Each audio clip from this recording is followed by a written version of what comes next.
Hello everyone. So last part में मैंने आपको काइंड्स ऑफ बजट शुरू करवाया था, जिसके अंदर हमने यही देखा था कि कैश और फ्लेक्सिबल बजट ही सबसे इम्पॉर्टेंट है, जिसका हमें प्रैक्टिकल क्वेश्चंस करने की नीड है। बाकी सबकी हमें थोड़ी थोड़ी इंट्रोडक्शन करनी है। सो एक बारी पहले इनकी थोड़ी थोड़ी इंट्रोडक्शन कर लेते हैं, देख लेते हैं क्या होते हैं, फिर हम लोग अपने इन दोनों के प्रैक्टिकल क्वेश्चंस की तरफ चलेंगे। So let's begin. जैसे कि फर्स्ट पार्ट है हमारा according to functions. According to functions में हमारे पास ये सब तरह के बजट्स आ जाते हैं: sales budget, production, material, labour, plant, overhead, research and development, cash and master budget. सबसे पहले आता है सेल्स बजट। तो सेल्स बजट के अंदर क्या होता है, हम यही देखते हैं कि हम लोग इसके अंदर अपनी सेल्स को एस्टिमेट करते हैं कि जो हमारा एक्सपेक्टेड बजट पीरियड है, कि जो हमने सोचा है कि भी ये इतना एक बजट पीरियड होगा, उतनी टाइम के अंदर हम लोग सेल्स कितनी सोच के चलते हैं कि उतने टाइम में हमारी कितनी सेल्स होएंगी, हम वो देख के चलते हैं, जो कि क्या कहलाता है सेल्स बजट।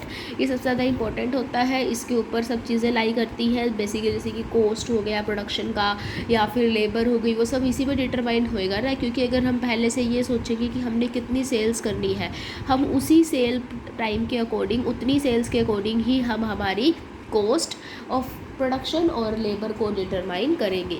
फिर हम उसके बाद प्रोडक्शन बजट के अंदर जाते हैं। इसके अंदर वही बात आ गई, वी सेल्स बजट के बाद हम नेक्स्ट प्रोडक्शन बजट देखते हैं कि हमारी जो प्रोडक्शन हमने करनी है, अभी हमने सोच ली कि हमारे ना एक महीने के अंदर 100 यूनिट्स की सेल हो जाएगी, ठीक है। तो हम ये सोचते हैं कि अब हमें 100 यूनिट्स के अकॉर्डिंग कितनी प्रोडक्शन करनी है, कितना सब कुछ करना है, कितना रॉ मटेरियल लगेगा, तो वो कौन सा होएगा, प्रोडक्शन बजट। सेल्स बजट के अंदर तो हम सिर्फ डिमांड देख लेते हैं ना कि प्रोडक्ट कितना एक सेल होएगा, लेकिन प्रोडक्शन बजट के अंदर हम उस डिमांड को फुलफ़िल करने के लिए एडिक्वेट अरेंजमेंट्स करते हैं। और प्रोडक्शन बजट के लिए प्रोडक्शन मैनेजर रिस्पॉन्सिबल होता है, जैसे कि मैंने आपको ऑर्गेनाइजेशन चार्ट के अंदर बताया था कि प्रोडक्शन मैनेजर होता है प्रोडक्शन बजट को बनाने के लिए। ओके, सो उसके बाद हमारे पास आता है मटेरियल बजट। तो मटेरियल बजट के अंदर हम क्या देखते हैं कि जो हमने प्रोडक्शन करनी है, ठीक है, उसके लिए हमें अब रॉ मटेरियल कितना चाहिए होगा। और ये रॉ मटेरियल किस पर डिपेंड करेगा, टोटली सेल्स बजट और प्रोडक्शन बजट में। देखो मेन हो गया सेल्स बेस सबका, ठीक है, सेल्स बजट के ऊपर बेस्ड आ गया प्रोडक्शन बजट। अब इन दोनों पे बेस्ड आ गया मटीरियल बजट, क्योंकि सेल्स के अंदर हम ये देखेंगे कि कितना हमारी डिमांड हो सकती है। उस डिमांड को फुलफ़िल करने के लिए जब हम सब अरेंज करने लगेंगे तो हम वहाँ मटीरियल का पॉइंट उठ के आ जाएगा। फिर मटेरियल बजट के अंदर हम ये देख लेंगे कि प्रोडक्शन डिपार्टमेंट को कितनी रिक्वायरमेंट है, जिसके अकॉर्डिंग मटेरियल सारा खरीदा जाए। नेक्स्ट है लेबर बजट। इसके अंदर क्या होता है, बेसिकली लेबर देखी जाती है कि हमें अब जो वो हमने रॉ मटेरियल भी ले लिया, उसको जब हम फिनिश गुड्स के अंदर कन्वर्ट करना होगा, तो उसके लिए अब हमें लेबर कितनी चाहिए होगी। बेसिकली हम इसके अंदर 2 टाइप्स की लेबर को देखते हैं, direct labour and indirect labour. Direct labour तो वो हो गई जो प्रोडक्ट को बनाने के लिए रिक्वायर्ड होएगी, प्रोडक्ट की मैन्युफैक्चरिंग के लिए ज़रूरत होएगी। और इनडायरेक्ट वो होएगी जो प्रोडक्शन के साथ स्पेसिफाई नहीं होती, मतलब प्रोडक्ट को बनाने से रिलेटेड नहीं होती, लेकिन एक्स्ट्रा एक्टिविटीज़ के लिए वो हमें चाहिए होती है, ठीक है। और अगर अब हमें देखो, जैसे कि इसके अंदर एक पॉइंट आ रहा है कि हमें लेबर कॉस्ट निकालना हो तो क्या होगा। तो लेबर कॉस्ट की जब हम बात करेंगे तो इसके अंदर हम देखेंगे कि लेबर ने एक्चुअल में कितने आवर्स वर्क करा है और पर आवर हम लेबर को कितना प्राइस दे रहे हैं, वो होगा लेबर कॉस्ट। फिर प्लांट बजट, इसके अंदर हम अपना प्लांट और मशीनरी देखेंगे कि हमारे पास कितना एक बड़ा हम प्लांट अफोर्ड कर सकते हैं, क्या हम रेंटल अफोर्ड कर सकते हैं या हम अपना खुद का भी बना सकते हैं, हमारे पास इतना फंड है, तो वो सभी इसका डिटरमाइन होता है।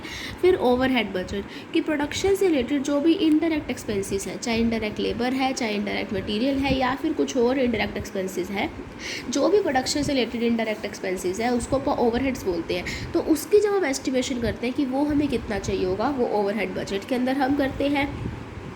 नेक्स्ट हम करते हैं रिसर्च एंड डेवलपमेंट भी। अब हम इसके अंदर ये देखते हैं अभी हमारा बिजनेस जो है वो लॉन्ग टर्म चलेगा या शॉर्ट टर्म चलेगा। मतलब लॉन्ग टर्म चलेगा तो उसके रिलेटेड लॉन्ग टर्म के बजट्स हमें आते हैं। उसके अलावा ये जो बजट है ये किस लिए बनाया जाता है, बेसिकली ये बजट बिज़नेस की एक्सपेंशन के लिए बनाया जाता है कि हमने कल को अगर बिज़नेस को एक्सपैंड करना है, प्रोडक्शन की कोई नई टेक्निक्स लेके आनी है, हमें कुछ भी करना है, तो उसके लिए हम जो भी बजट बनाएंगे, कुछ भी प्रिपेयर करेंगे, उसको हम बोलेंगे रिसर्च एंड डेवलपमेंट बजट। फिर अकॉर्डिंग टू फंक्शंस के अंदर एक कैश बजट को छोड़ के हमारा जो लास्ट बजट बचता है वो है मास्टर बजट। जब हम बाकी सारे बजट्स को कंबाइन करके एक पर्टिकुलर पीरियड के जो भी हमने पिछले सारे बजट्स पढ़े हैं उन सबको कंबाइन करके जब हम एक ही बजट बना देते हैं उसको ਆਪਾਂ क्या बोलते हैं, मास्टर बजट। और मास्टर बजट को प्रिपेयर करने से पहले क्योंकि इस सभी बजट्स को कंबाइन करके ये बजट बनेगा, इसीलिए इसको बनाने से पहले हमारे लिए ये नेसेसरी होता है कि हम पिछले सारे अपने बजट बनाएं। ठीक है, फिर हमारे पास एक कैश बजट बचता है जो मैं बाद में बताऊंगी।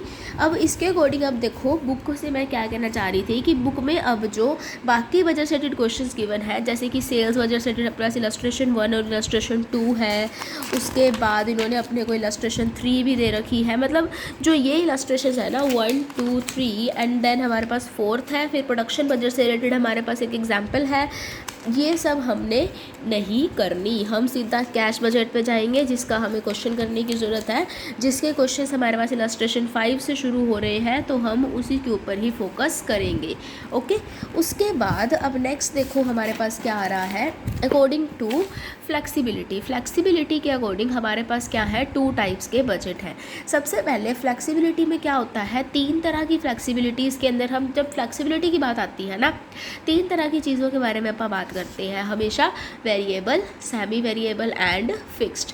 वेरिएबल के अंदर हम क्या देखते हैं कि जो मटेरियल, लेबर और डायरेक्ट एक्सपेंसेस देखते हैं।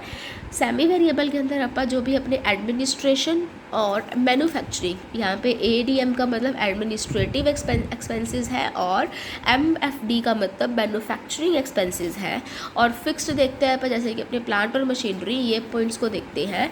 तो जब अपने पास फ्लेक्सिबिलिटी की बात आएगी अपने पास 2 टाइप्स ऑफ बजट आ जाएंगे, fixed budget and flexible budget. सबसे पहली बात, फिक्स्ड बजट क्या होता है, ये वो बजट होता है जो हमेशा सेम रहता है, जो चेंज नहीं होता, चाहे हमारे जो भी एक्टिविटी हम कर रहे हैं, चाहे हमने कुछ भी कर रहे हैं, लेकिन ये हमारा सेम रहता है। जैसे कि लैंड एंड बिल्डिंग हो गया, चाहे हमारे पास वो खुद की है उसके ऊपर डेप्रिसिएशन लगना ही लगना है, चाहे हमारी कोई लेवल ऑफ एक्टिविटी इंक्रीज़ हुई चाहे डिक्रीज़ हुई, या फिर अगर हमारे पास वही लैंड एंड बिल्डिंग रेंट पे है तो हमें रेंट तो देना ही देना पड़ेगा, चाहे हमारे पास, चाहे हमारे बिजनेस के अंदर कितना ही काम हुआ हो चाहे ना हुआ हो। फिर फ्लेक्सिबल बजट जो लेवल ऑफ एक्टिविटी के साथ चेंज होता रहता है, इससे रिलेटेड भी क्वेश्चंस करेंगे जो आगे करेंगे। उसके बाद ना आपकी बुक के अंदर ये कुछ पॉइंट्स दे रखे हैं जैसे कि परफॉर्मेंस बजटिंग दे रखा है, कि ज़ीरो बेस बजटिंग दे रखा है। जो ये पॉइंट्स है ना ये 15-16 मार्क्स के अंदर तो नहीं आते, ये सिर्फ 4 मार्क्स वाले क्वेश्चन के अंदर आते हैं। तो ये आपके ऊपर है कि आप इसको करते हो या नहीं करते हो। भी अगर आप अपना एनी 5 के अकॉर्डिंग सिर्फ यही सोच के आ रहे हो कि आप 15 वाले ही सब करके आओगे तो वही कर लो, इसको मत करो। लेकिन अगर ये करना चाहते हो तो इसमें बिल्कुल थोड़ा थोड़ा देखने की ज़रूरत है, कुछ ज़्यादा नहीं देखना इसके अंदर आपको। ये सिर्फ एक थ्योरेटिकल पार्ट ही है जो थोड़ा बहुत रीड करने की ज़रूरत होती है। जैसे कि परफॉर्मेंस बजटिंग क्या होता है मैं बता देती हूँ हल्का हल्का कि परफॉर्मेंस बजटिंग क्या होती है कि इसके अंदर बेसिकली ना जो ऑर्गेनाइजेशन है उसके अंदर वर्क करने वाले लोग हैं वो देखते हैं कि वो कितना एक अपना वर्क कर रहे हैं, उनका क्या परफॉर्मेंस लेवल चल रहा है, उनकी रिस्पॉन्सिबिलिटी क्या है, बस यही देखा जाता है। उस वजह से कुछ स्टेप्स होते हैं परफॉर्मेंस बजटिंग के अंदर भी। क्या करते हैं, सबसे पहले हम रिस्पॉन्सिबिलिटी सेंटर्स इस्टेब्लिश कर देते हैं कि हर एक पर्सन को उसके वर्क बता देते हैं कि ये आपने वर्क करना है, इसके लिए आप रिस्पॉन्सिबल होगे। फिर उसके बाद ये देख लेते हैं कि अब वो फिज़िकली क्या परफॉर्म करेंगे। फिर अब एस्टिमेट कर लेते हैं कि उनके ये फिज़िकल परफॉर्मेंस के टारगेट्स को अचीव करने के लिए कितनी एक कॉस्ट जो है, कितना एक खर्चा जो आएगा उसको एस्टिमेट करते हैं। फिर एक्चुअल परफॉर्मेंस मेज़र करके उसको कंपेयर करते हैं, जो अपने टारगेट्स बनाए थे फिजिकल टारगेट्स उसके साथ एक्चुअल परफॉर्मेंस को कंपेयर करके उसके बीच के जो भी डिफरेंसेस आते हैं वो हम निकाल लेते हैं। फिर ज़ीरो बेस बजटिंग के अंदर क्या होता है, इसके अंदर हम वो वैसे बजट बनाते हैं बिल्कुल शुरू से। इसके अंदर ये मान के चलते हैं कि पास्ट में कुछ हुआ ही नहीं, क्योंकि देखो पिछले बजट्स के अंदर तो क्या होता है वो बजट्स जो है पास्ट परफॉर्मेंसेस के बेसिस पे बनते हैं। मैंने बताया था आपको स्टार्टिंग में कि वो बजट्स जो है पास्ट परफॉर्मेंसेस के बेस पे बनते हैं। लेकिन जीरो बेस बजटिंग क्या होता है, ये मान के चलता है कि पास्ट में कुछ हुआ ही नहीं और एक ऑल टुगेदर एक न्यू बजट जो है वो बना के रख देता है बिना किसी बेस के। इसके अंदर बेसिकली क्या किया जाता है, जीरो बेस बजटिंग का अगर अपने को बजट बनाना होता है ना, सारी एक्टिविटीज़ को दोबारा से देखते हैं और हर साल को एक नए साल की तरह लेके चलते हैं और प्रीवियस ईयर को एज अ बेस नहीं लेते। ये जीरो बेस के साथ स्टार्ट होता है। फिर हमारे काइंड्स ऑफ बजट के अंदर थर्ड काइंड आती है अकॉर्डिंग टू कंडीशन। कंडीशन के अकॉर्डिंग हमारे पास 2 टाइप का बजट्स होते हैं, बेसिक बजट और करंट बजट। तो बेसिक बजट क्या होता है, जो बहुत लंबे समय तक भी बिल्कुल चेंज नहीं होता, हमेशा वही रहता है। करंट कंडीशंस को उसके अंदर देखते ही नहीं, भी एक बारी वो बजट बना दिया, फिर आगे आने वाले बहुत सा सालों में वही बजट चलता रहता है। फिर उसके बाद करंट बजट के अंदर क्या होता है, ये शॉर्ट पीरियड ऑफ टाइम के लिए बनाया जाता है और जैसे जैसे सिचुएशंस चेंज होती हैं वैसे वैसे इस बजट के अंदर भी चेंजेस लाए जाते हैं। जो भी हमारी करंट सिचुएशंस है उनके ऊपर ये बजट बेस्ड होते हैं। और ये बजट जो होते हैं बेसिक बजट से ज़्यादा यूज़फुल होते हैं। ज़्यादा यूज़फुल कैसे होते हैं, क्योंकि ये करंट कंडीशंस के ऊपर बनते हैं, इसीलिए ये ज़्यादा इफ़ेक्टिव भी रहते हैं। फिर अकॉर्डिंग टू पीरियड के अंदर हमारे पास एक लॉन्ग टर्म बजट है और एक हमारे पास शॉर्ट टर्म बजट है। तो बिल्कुल ईजी है, लॉन्ग टर्म बजट जो हम ज़्यादा टाइम के लिए बनाते हैं, शॉर्ट टर्म बजट जो हम कम टाइम के लिए बनाते हैं। ठीक है, उसके बाद ना एक ये बहुत ज़्यादा इंपॉर्टेंट पॉइंट है जो आपको अच्छे से पता होना चाहिए। आगे आने वाले क्वेश्चंस के अंदर ये बहुत ज़्यादा वक्त आएगा, काम में आएगा। तो इसके अंदर क्या है कि ये बेसिकली फ्लेक्सिबल बजट का पॉइंट है। फिक्स्ड कॉस्ट कैश बजट के अंदर ये नहीं आएगा। कैश बजट तो बहुत ही ज़्यादा इजी है, उसके अंदर कोई कॉम्प्लिकेशंस नहीं है। सिर्फ एक ये छोटा सा पॉइंट है जो फ्लेक्सिबल बजट के अंदर आएगा। तो ये क्या है कि फ्लेक्सिबल बजट के अंदर अपन देखा कि 2 कॉस्ट रहेगी हमारे पास। ठीक है, एक हमारे पास रहेगी फिक्स्ड कॉस्ट और एक हमारे पास रहेगी वेरिएबल कॉस्ट।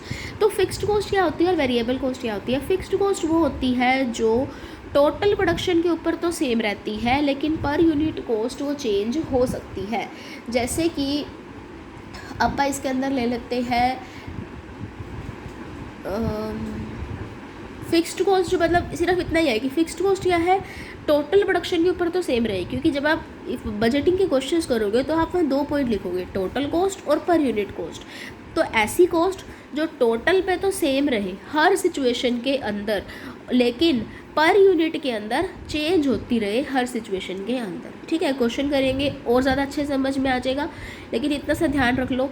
और इसी का उल्टा वेरिएबल, जो पर यूनिट कॉस्ट में तो सेम रहती है, चाहे हम कितना भी यूनिट्स बढ़ा लें, चाहे कितना भी यूनिट्स घटा लें, पर यूनिट कॉस्ट पे वो सेम रहेगी। और लेकिन टोटल प्रोडक्शन के ऊपर वो चेंज हो जाएगी हमारी प्रोडक्शन के लेवल में चेंज आने के साथ साथ। ठीक है, तो ये छोटे से 2 पॉइंट हैं, इनको ध्यान में रखेंगे तो हमारे क्वेश्चन और ज़्यादा इजीली हो जाएंगे। नेक्स्ट पार्ट के अंदर हम लोग अपना फिक्स्ड कैश बजट करेंगे और उससे नेक्स्ट पार्ट के अंदर फ्लेक्सिबल बजट करेंगे, जिससे कि हमारा चैप्टर कंप्लीट हो जाएगा। सो आई होप इतना समझ आ गया हो। नेक्स्ट पार्ट जब आएगा तब नेक्स्ट करेंगे, तब तक के लिए गुड बाय।